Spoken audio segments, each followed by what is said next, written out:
Happy Friday, guys. Thanks for having me. All right, so we're talking Tesla. It's always in the news. It's always in the headlines. And the bears seem to like it so far in 2024. It's given up nearly 30%, Megan.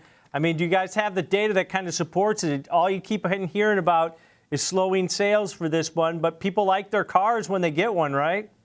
Yeah, you're exactly right. When we look at Tesla, we can see that the consumer interest is there. When we look at overall web metrics, so people who are visiting the website, exploring the new models, those are up by about 19% year over year. So there's still, generating a lot of consumer interest, and a lot of that could be forward-looking consumer interest. And then when we look at overall consumer buzz, those mentions are up by triple digits year over year. So it's generating a lot of conversations. A lot of the conversations are of late driven by its Cybertruck. And whenever we break out these consumer happiness levels, you can kind of see what's going on. And its most popular vehicles, so it's Model Y and it's Model 3, those tend to be the ones that A, most consumers have, and B, most consumers are the happiest with. So that's a good sign.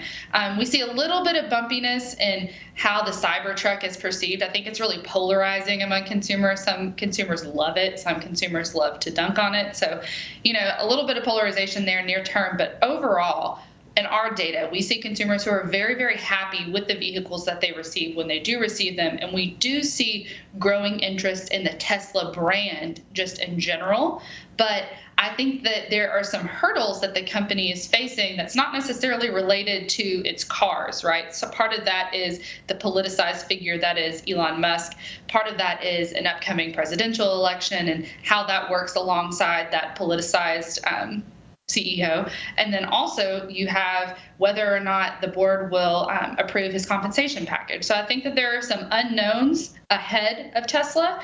And we know, though, from a consumer perspective that consumers do really like these cars, especially when they get a chance to drive them. Megan, the bumpy news for Tesla right now in their stock activity is they're going through kind of a very quiet restructuring, right, where they're trying to quickly get out these lower priced cars. But the landscape, if you look forward for them, it's pretty positive, right? You've got protection against low-priced Chinese cars. You've got the local EV competition like Rivian and Lucid and Fisker and Polestar. They've got weak balance sheets. They may not make it. You've got very little competition from American automakers, the legacy makers who aren't really competing with Elon Musk. So once they get through this chasm of changing their company into these low-priced models, what's in their way, Megan? You're exactly right. I was just talking to Andy about this earlier today, and we were like, man, if Tesla can make it through this year, the tailwinds are certainly there. Just from an overall perspective, we see consumer interest in EVs growing.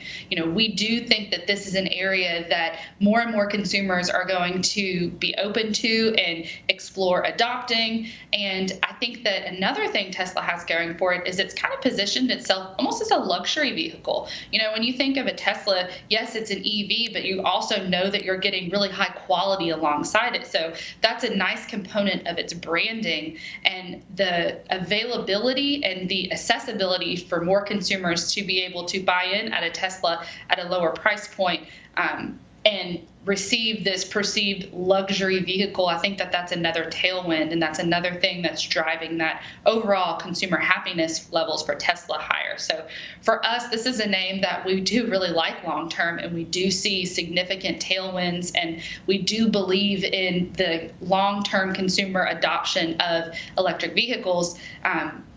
Now it's just kind of a matter of time and kind of making it over these near-term hurdles that Tesla is facing this year. Yeah, the headwinds between the pay package vote, that's June 13th.